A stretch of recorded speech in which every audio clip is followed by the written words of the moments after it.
I know you've got an ear out for the start of the podcast, but before we jump into today's episode, I wanted to remind you to keep an eye out for Darrell Lee's limited edition Christmas treats, because they're in stores now. Like the iconic Christmas nougat pudding, so yummy and a gorgeous little gift. And some delicious Chrissy-themed twists on your favourite treats, like the Darrell Lee Rockley Road with chewy red and green jelly pieces, green and red crunchy milk chocolate balls, my favourites, and green apple and strawberry flavoured licorice. Watch them disappear.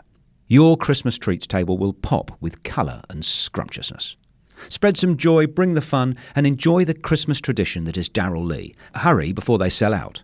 Darrell Lee makes Christmas better. Looking for a new career? Welcome to Do HVAC Training Service Center in North Charleston. Enroll today in our comprehensive HVAC training hands-on field experience-based program, covering troubleshooting, maintenance, installation, and more on various HVAC systems and ductwork. We offer EPA and NAEP preparation and testing, along with various certifications. Enjoy payment options. Achieve certification in under 5 months. Enroll now for your new journey of skill development and career advancement. Log on to dewhvactrainingsc.com to inquire. This is The 5 of My Life with me, Nigel Marsh. The series where I talk to notable people about 5 of their defining things. The way it works is my guests always choose a favourite film, book, song, place and possession. They tell me their choices in advance so I can research them, but they don't tell me why they've chosen them. That's the subject of our conversation. The reason I devised this series is I wanted to create a slightly different way to gain an insight into the real lives and thoughts of prominent people.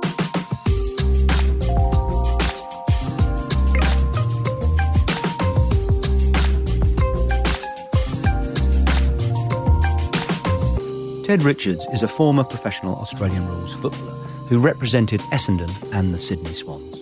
His stellar career involved over 250 games, one of the many highlights including being an integral part of the Swans' grand final win in 2012. Retiring from professional sport in 2016, Richards seamlessly made the often difficult transition away from sport to build a successful career in the finance industry. Fascinated by the automated investment sector, Richards is currently leading the charge as Director of Business Development for the Melbourne-based firm Sixpark. Mate, so tell me, what has been your favourite 5 of My Life story so far? It was Rabbi Kamen's, and I listened to a lot of podcasts, and I came across his. I think it automatically clicked in because it's not something that I would normally play.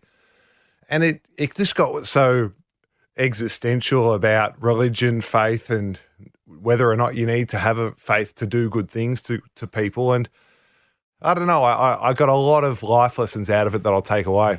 Oh, good. Are you religious yourself? Yeah, I grew up in a Catholic family, no longer, practicing going to church every week, but I still identify as Catholic, and it was great to hear his perspective from his religion. Yeah, absolutely. So you've got a good hedge. My wife is Catholic and lapsed, but you go, but when it comes to it, you've got the ticket just in case. I hope that's how it works. Now, so we're starting with your film, which is what we traditionally do, and you've chosen the 1977 blockbuster Star Wars. Tell me about that, mate. Why have you chosen that? Yeah, it's possibly the trilogy too, but for as long as I can remember, what Dad told us kids is how he met Mum was that Dad used to be an X-Wing fighter pilot, and he was flying around the galaxy, and on this faraway planet, far, far away, as the story goes, he came across a lady who had no energy. From memory, she was in the gutter or something like that.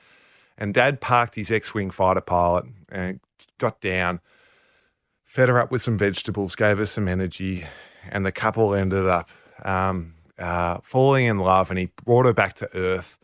And that is how I remember Mum and Dad met. So I'd always watch this movie thinking that's Dad. Dad was, and so it just had this kind of soft place in my heart as to kind of my childhood. And I found all 4 answers of the 5 questions really easy. The one that I was a bit unsure about is the movie. This one, I asked my wife what she thought, and she said Star Wars straight away. And I was like, why do you say that? And she goes, your family is just obsessed with Star Wars. And for me, I take that as normal. That's that's how I grew up. We all have Yoda quotes. We all talk about bloody Obi-Wan, and she just reminds me that's not normal. And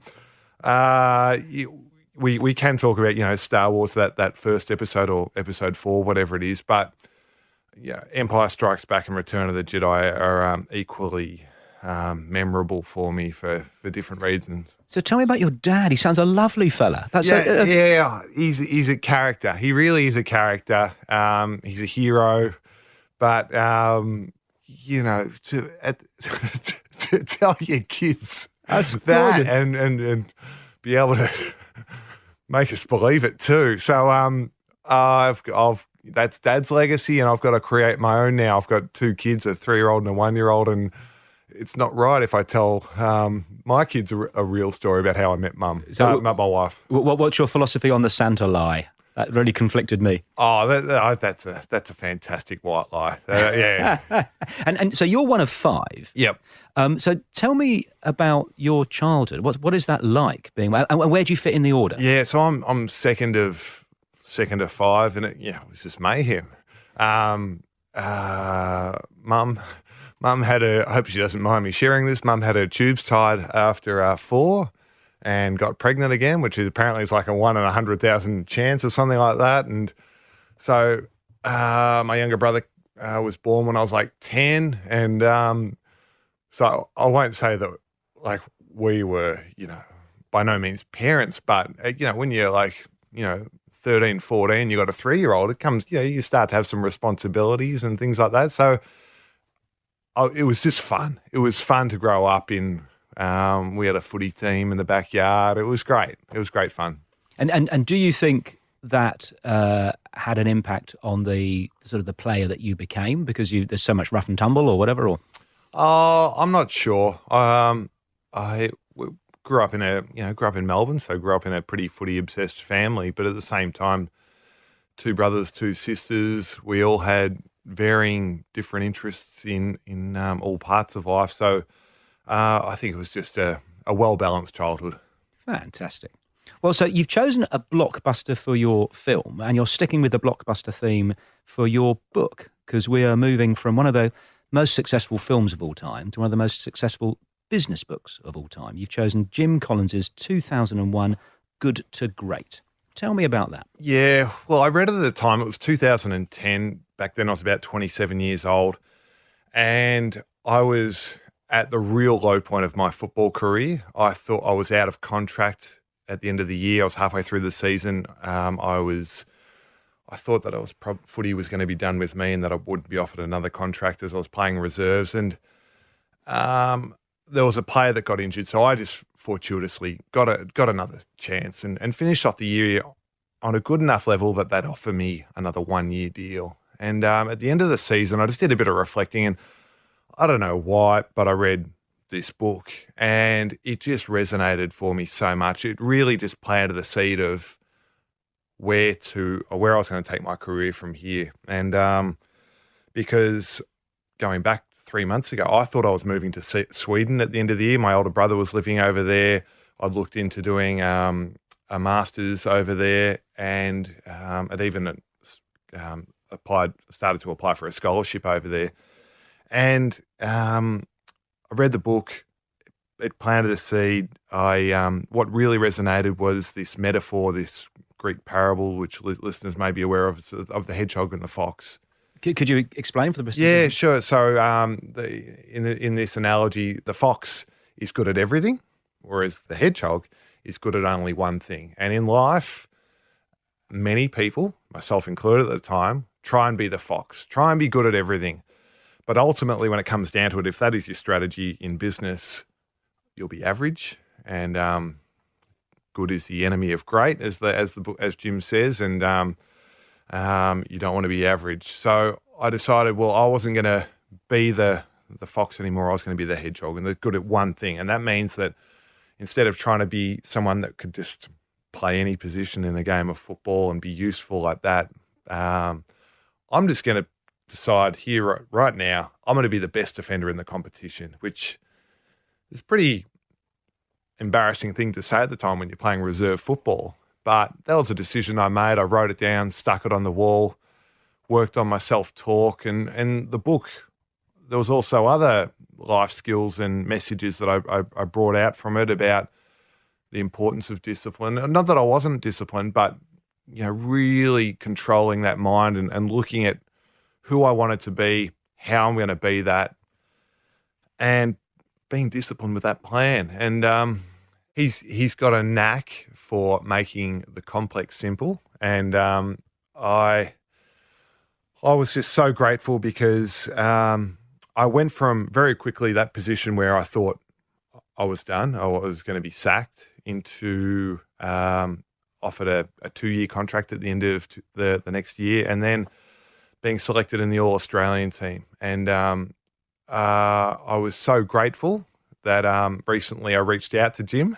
I wrote him a message to thank him, and he actually got back to me and sent me a signed copy of his book and sent me an audio message. And another reason why I love the book is it's a life skill that was valuable to my football, but I'm going to take that to my next career where I'm at right now in investment management, and applying that, because just focusing on that one important thing. I'm now investment management with Six Park. It's so important instead of trying to be everything to everyone.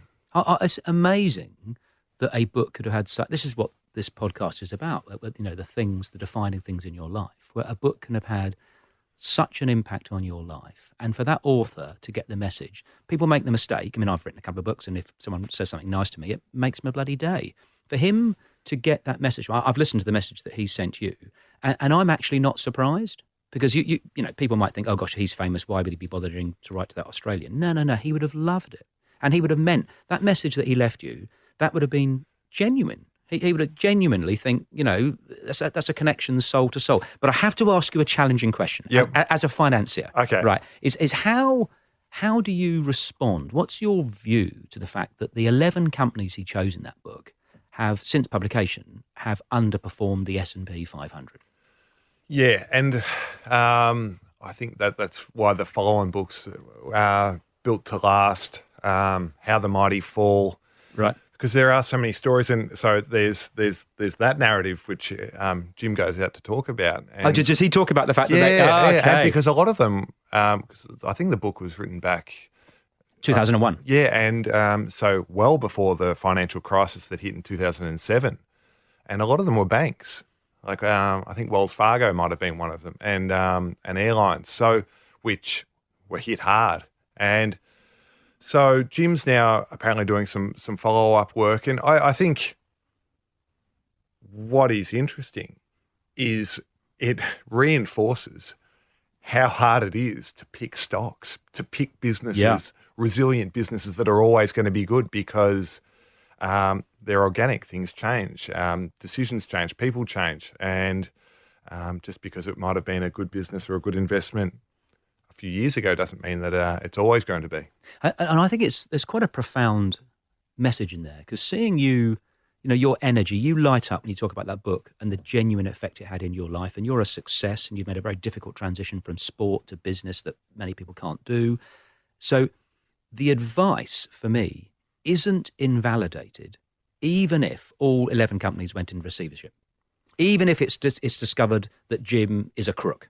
It doesn't matter, because how it worked for you, I mean, he's not a crook, but how it worked for you is I'm looking at you now, mate, and you're a success, and partly as you're a success is because of that advice. So it's just fascinating. A bit like art, when you look at a painting and someone tells you that the bloke who painted it, we now discovered, was horrible. Well, yeah, but the painting's still good. Yeah, I think you're exactly right, and none of us are immune to hubris, and that you can be successful, and unless you stay disciplined, hubris can quickly kick in. Hubris is the perfect link to your next choice, because we are actually going to stay with the theme of greatness. So you have chosen a song that Rolling Stone magazine ranked as the 21st best song ever written in humanity. Okay, I didn't know this. I did not know this. They've got a list of the top 500 songs ever published, and Bruce Springsteen's third album that was entitled Born to Run had Born to Run on it, and that is your choice, mate. So tell everyone about that. before my wife and I, we had our firstborn, our son Bo. My wife at the time, she had placenta previa, so was booked in for a cesarean. And we're at the hospital, and just as Ella's about to go into theatre, the obstetrician says to me, "Have you got the playlist ready?" And I was like, "What a weird thing to say! What a weird thing to say!" And no, I don't have a playlist because I think I only had one playlist on my phone, on my Spotify playlist, which was Game Day, which is definitely not something that I want, or my wife would be interested in too, nor the medical team. And so I was like, I've got to quickly put together a playlist. And in hindsight, it might have been something, a little tool that the obstetrician uses to distract what otherwise could be a nervous husband and more of a hassle than a value to being in the room. But so I just sat there and with no method, I clicked on, just songs that I liked and I wanted to rush and get this done, and plugged it into the auxiliary connection of, I don't know why they had this speaker system in the room. And, and then the blur kind of starts of my wife, the cesarean beginning, and me about to, I guess, welcome. We knew that we're having a boy, of welcoming our son into the world. And as he was entering the world, and I very quickly realised he's a healthy baby, and the exhilaration and exuberance of that, I've gone, I was born to run by Bruce Springsteen. And I always loved the song, but not so much that, I'd call it my favorite song of all time. But now it is. Like it means so much to me. And, it was probably a few months after that, I've gone, no, I'm going to add this to my Game Day playlist because, as a little reminder as to why I play the game, why I do what I do, is and every now and then, because it is as what you said, the 21st best song of all time according to Rolling Stone, it gets played a bit, and it just warms my heart when I hear it. Oh, it's just lovely to hear you tell that story. How forever and a day that's going to mean that to you. Whenever you hear that, it will take you back to that. Yeah. How did you cope with being a new dad, both as a dad and as a couple and as a husband? Yeah, like everyone, you learn on the go. Yeah, I think I did as much preparation as I could, and then you quickly realise that only gets you so far. The preparation that I took to put Bo in the baby seat for the first time, I think I drove at 20 k's an hour, home from the hospital, and my wife and I, we get home and we go, all right, it's just us now, but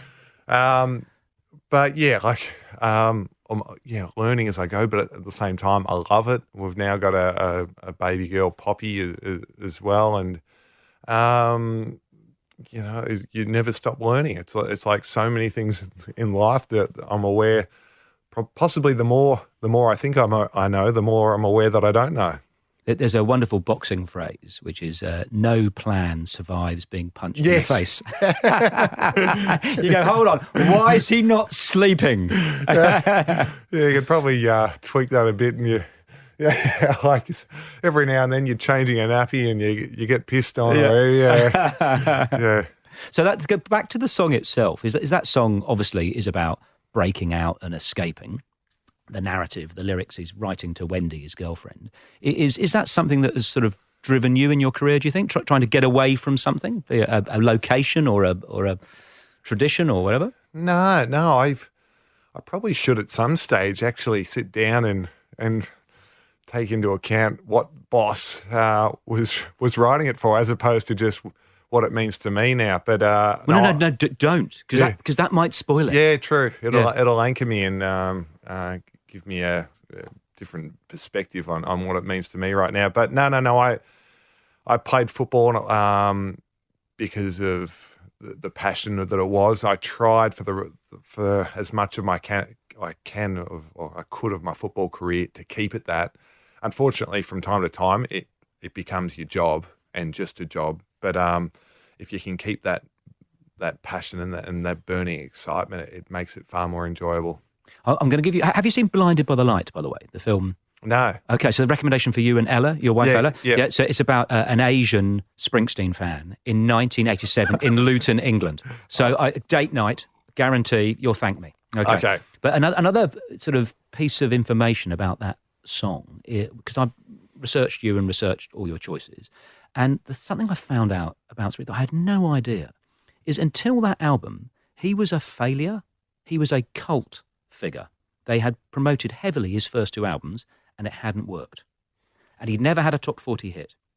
And when he released Born to Run, it got into the top 40. It was first ever top 40 hit.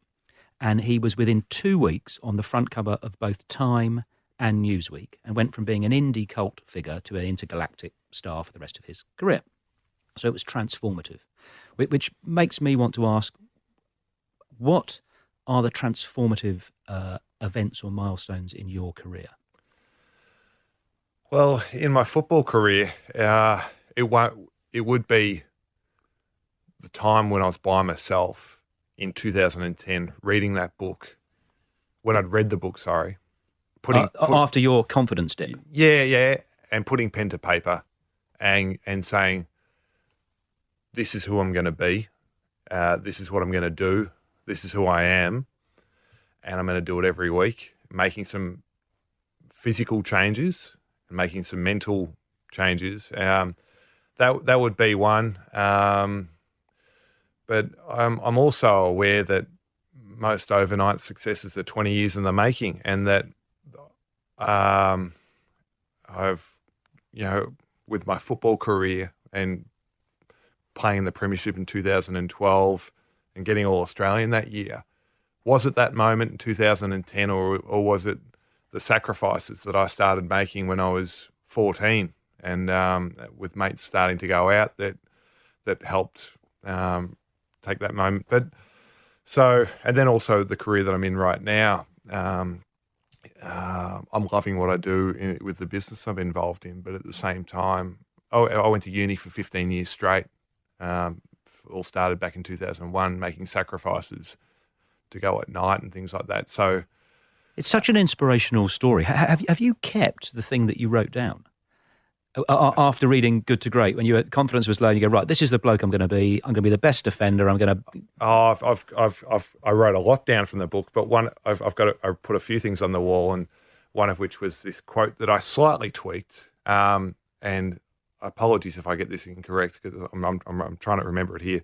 But it is, whether you prevail or fail, endure or die, matters more what you do yourself than what the world does to you.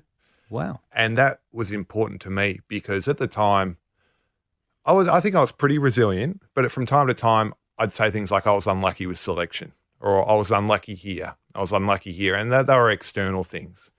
And that gave me focus to say, no, it's not about I was unlucky there. It's about what I'm doing, and just bringing it back to my own actions and my own thoughts.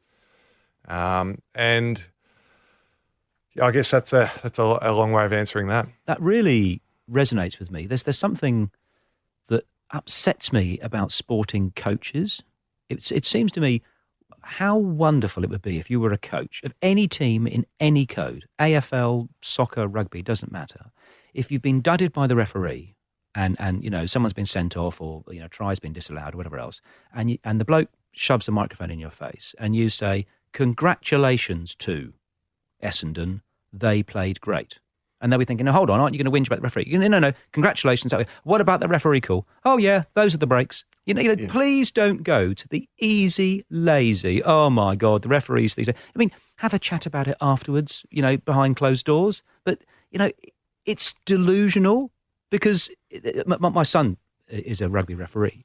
And you go, well, if we were to change that bad decision that you didn't like, can we also change some other ones? Oh no, you're just selectively choosing that one thing. I love your philosophy. It's not about that. You can choose in life to blame everybody else and, oh dear me, or just get on with it. and control the things that you can control. You're exactly right. In AFL, a game of football goes for 2 hours, 4 30-minute quarters. And if you think you can pass the buck to a referee for one decision that cost you the game, then I think you're delusional that the other 179 minutes had no impact. Yeah. Michael Lewis has got a great podcast on the role that referees play in different parts of our life, including sporting teams. And I think it's a great reminder of how embarrassing it is from role models and how they treat referees.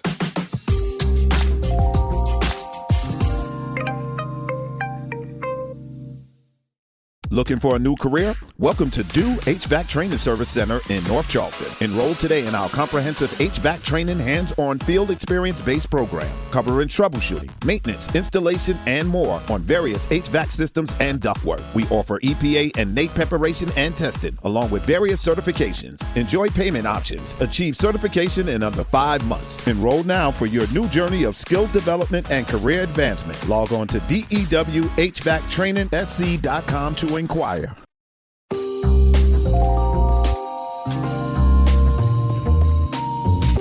Your choices have, I'm not sure if you were aware of this, they've got an American theme. It's an American film, it's an American book, it's an American song, and stone me, we come to your place and you've chosen New York. So I don't know what it is with you in America, mate, but tell me about New York. Well, if it wasn't Good to Great, it would have been Legacy. I'm not sure who wrote Legacy, but it was a book about the All Blacks and their culture. But so there was a bit of a Kiwi flavour. But New York is a special place to me. I proposed to my wife there. It was New Year's Eve in Central Park. And if I stop the story there, it sounds better than it is because I wanted to propose to her in Central Park in New York, and we went to a Broadway show, and I thought after the Broadway show... Well, which one did you see? What's the... Not Mormon, but Book of Mormon. Yeah, Book of Mormon. How good is that? Yeah, Book of Mormon, yeah. That's a dig way away. And it was a matinee, so it was a midday show, and I thought after the show we'll just walk up to Central Park and watch the show. I forgot, at that time of year, it's pitch black at 4. But I had this plan. I had the ring on me and everything like that. And I was like, New Year's Eve, and we're in New York, we're doing this. So my wife's like, Ted, why are we walking to the park? It's dark. I read a few days ago about someone being robbed in here. And I was like, no, a little bit further. And it's freezing cold. And in the end, I did it. And, she said yes. And we had this great moment. So that's one reason. And was it a surprise? Did Yes. she know that you were going to do it, or? She didn't know. It was a surprise. It was even more of a surprise when it was so dark she couldn't actually see what I had in the box. So America, film, book, song, place. We're going to move away from America to Denmark. Not actually Denmark, but a Danish armchair that is apparently in your Melbourne home. I need to hear the story behind that. Yeah, so... Describe it. What is a Danish? Is that the one with the wooden arms? What is a Danish armchair? Yeah, so it's nothing fancy. It's no Jason Lazyboy. It's a very nice chair. But the story behind it is at the end of we won the premiership in 2012. Probably half the team were out getting tattoos on their legs. So can I stop you there? So for any of our listeners who aren't AFL nuts, Yep. Could you tell me the narrative of the 2012 premiership? Because that's a pretty big deal. Yeah, we were an underdog. We're a young, emerging team. Our coach was just in the second year of his senior coaching career. We weren't a high-profile team. People were surprised to see that we finished 4th, as high up as that, and thought, well, they've outperformed. And when the finals started, we just kept on winning. Won interstate, made our way through to the grand final, and we were playing Hawthorn, who at the time were the superpower of the competition. They'd probably won 2 or 3 out of the last few grand finals, and we went in as underdog, and it was this arm wrestle all game. And I think many neutrals were probably just waiting for Hawthorn to pull away. And the game was won with about a minute or two to go by a teammate that kicked a freakish goal, and the highlight of my football career. And to be able to experience the exhilaration of what that comes with, because I'd lost one before back in 2006, and in the mayhem of the celebrations, there was a portion of the team that thought it was a good idea to go out and get premiership tattoos. And I'm not a tattoo person, but I'm fine if people do. But I was like, I do want something to mark the occasion, and I do want something that, I don't know, isn't going to be like is going to age well. It's not going to be superseded by technology or something like that. And I thought, well, I want to buy something that could potentially be passed on, and I've got no idea if I'm going to have boys or girls. So I was like, I'm going to buy myself a nice armchair, and I'd always, probably a bit of a different football, I'd always like Scandinavian design, and I went into a Danish design furniture store and picked up a Nina Ditzel ND83 chair and got it made up over in Copenhagen and sent back. And it's now I call it my premiership chair. It sits proudly at home. And is anyone else allowed to sit in it? Anyone's allowed to sit in it. That's the whole point. It's something that can be shared, whereas, the premiership medal's important and everything like that. But, what do you do with a premiership medal? Like, pass it round? So it's a bit of a talking point. And at some stage, I want to get one of the legs of the chair engraved, like my teammates did with their tattoos, because I think there's a bit of a funny connection there. But that's my favourite object. I love that story. If I was to push you on the biggest lesson or lessons from your successful sporting career to your successful finance career with SixPark, have there been any? Is it just a coincidence? Is it all the study that you did, or was it teamwork or whatever? There's so much, and I have a little scrapbook there where I write things down, and I tell the young kids that I think it is important to write the life lessons down, because you need to draw upon them when you're going through the hard times. But there are life skills that I'll take into my next career of hard work, attention to detail, resilience, and is another important one. But I've also got lessons I've gone from football, professional sport, into investment management, and they are two polar opposite industries, but at the same time, they're two of the most competitive industries in the world, where you are measured in football with your performance week to week. And some talk like it's going through an AGM every week, and whereas investment management, you're getting measured every day to benchmarks and things like that. And so I'm now involved with SixPark, and I love what I do. And I draw, like, people think, how can you draw life skills and lessons from football? But I do. And so I guess they're the life skills that I have just adored this conversation, Matt. You have been so open and genuine. Who would you like to hear on Five My Life next? You enjoyed the Rabbi Kamins one in particular. I'm sure everyone's going to love this conversation, but who would you like to hear next? The guy that I'd like to hear from is also a former AFL player that's moved into the business world, and he's Nick Stone. I recently spoke with him on a podcast episode, and Nick is really at the forefront of the hospitality industry in the cafe industry in the States, and is a fascinating person for how he was able to, I guess, go from football into growing a cafe empire, and where I think Nick's now in the vicinity of 80 cafes in the States, and he's a former investment banker, and he's just had a lot going on, and is a fascinating person. And so I think I've obviously had a podcast episode with him, and I learn a lot. But at the same time, I think you'd like to hear his five. Yeah. So Nick sounds fascinating, and what we're doing, thank you for that choice, is we are building up a lovely tradition of actually we follow these people up, and we've now done 3 of the guests that other people recommend that I wouldn't naturally have thought of interviewing Nick Stone, but I'll be on the phone to him this afternoon.